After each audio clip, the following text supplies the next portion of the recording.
Carney isn't stepping into power to protect Canadian sovereignty, he's here to dissolve it.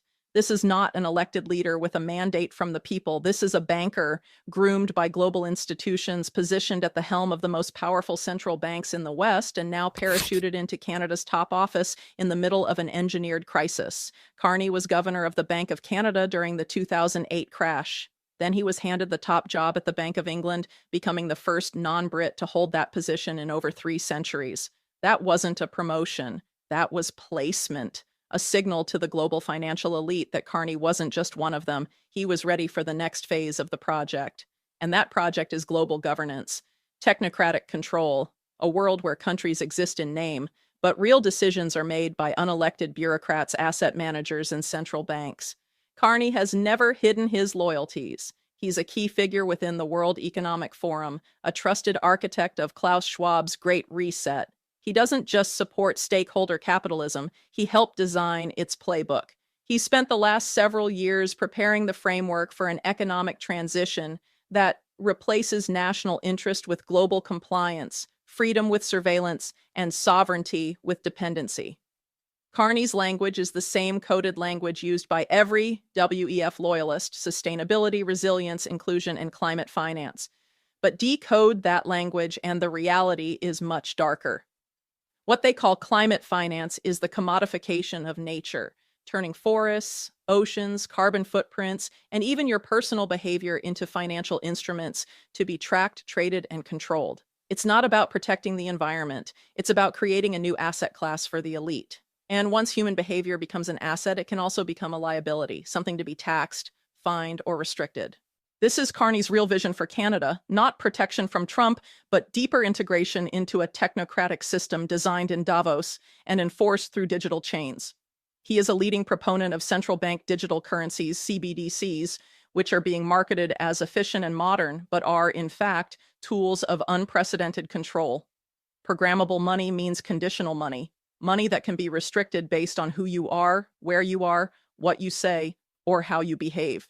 Pair that with digital ID systems, biometric tracking, and algorithmic decision-making, and the result is a digital prison where your ability to participate in society depends on your willingness to comply with the demands of unelected global institutions. This is not a conspiracy theory. This is openly admitted policy.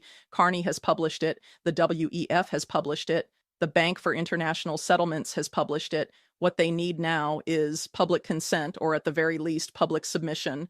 Carney is a central figure in what's being called the Great Reset, playing a pivotal role in pushing Klaus Schwab's dystopian vision. He's a strong advocate for stakeholder capitalism, a model where global corporations, not governments, hold the power, all while cloaking it in the language of sustainability and inclusion. The truth behind these terms, including the promotion of central bank digital currencies, CBDCs, reveals a digital prison, not a financial innovation. Carney's rise isn't about protecting Canada from external threats, including Trump. It's about integrating Canada into a global system that's already in motion. His vision for Canada isn't about preserving its national identity, but dismantling it entirely. Under his leadership, technocracy replaces democracy, where unelected elites like Carney manipulate policies for control. According to Whitney Webb, the technocratic future isn't a distant threat. It's already here. Let's hear more from her interview. Enter Trump. Yes, Trump's rhetoric is hostile. Yes, his tariffs are aggressive, but that aggression is being weaponized, not resisted, by people like Carney. It creates the chaos needed to justify the solution, the elevation of so-called responsible technocrats into positions of unaccountable power. Carney steps in not as a champion of Canadian independence, but as the system's answer to Trump's disorder. But the order being offered is not democratic. It's not even Canadian. It's global governance disguised as national leadership. A managed transition from self-rule to centralized oversight, not from Washington, but from Davos, Basel, and BlackRock. Carney won't resist the encroachment.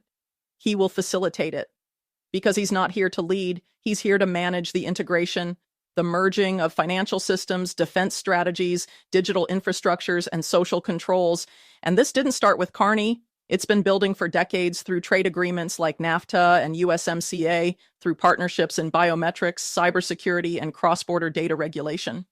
But Carney represents the final phase, the normalization of technocracy, the replacement of politics with procedure, of freedom with functionality, of leaders with managers. He doesn't rant like Trump. He doesn't posture like Trudeau. He speaks with the calm, measured tone of a man who knows the future is already written, and your vote isn't part of it. So while the media sells him as the adult in the room, what we're really getting is a global enforcer in a Canadian mask.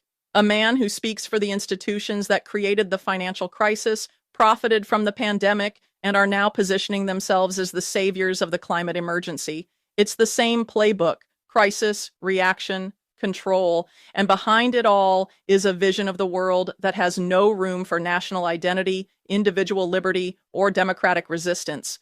Only metrics, only compliance, only systems. So ask yourself, is Carney really standing between Canada and Trump?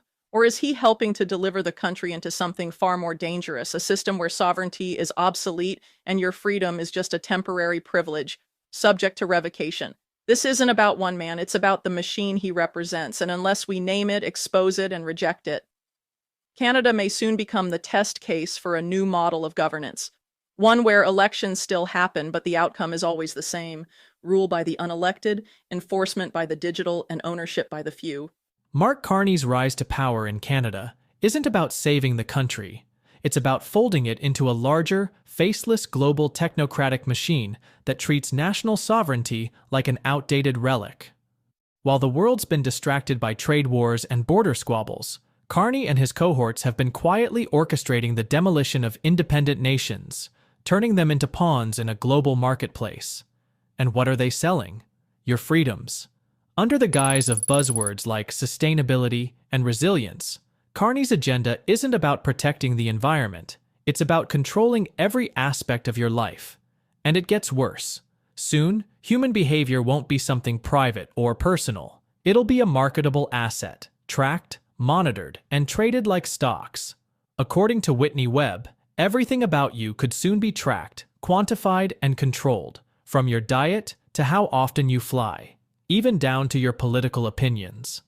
In this emerging system, every aspect of your behavior will be scrutinized to determine if you're playing by the rules. She warns of the rise of programmable money, where access to your funds could be restricted based on your actions. Step out of line, and your bank account could be frozen, robbing you of your financial freedom. But the control doesn't stop there. Webb foresees a world where digital identities, biometric tracking, and surveillance algorithms determine who has access to what. This isn't a distant dystopia. Today's web tracking and facial recognition are the beginning, and Carney's vision promises an even more invasive future. This digital technocracy isn't some accidental byproduct of progress, Webb argues. It's the result of engineered crises, economic crashes, pandemics, and geopolitical tensions, all orchestrated to create chaos, paving the way for even tighter control. The more we embrace this digital world, the more we surrender our privacy, autonomy, and freedom, all under the guise of efficiency and global cooperation.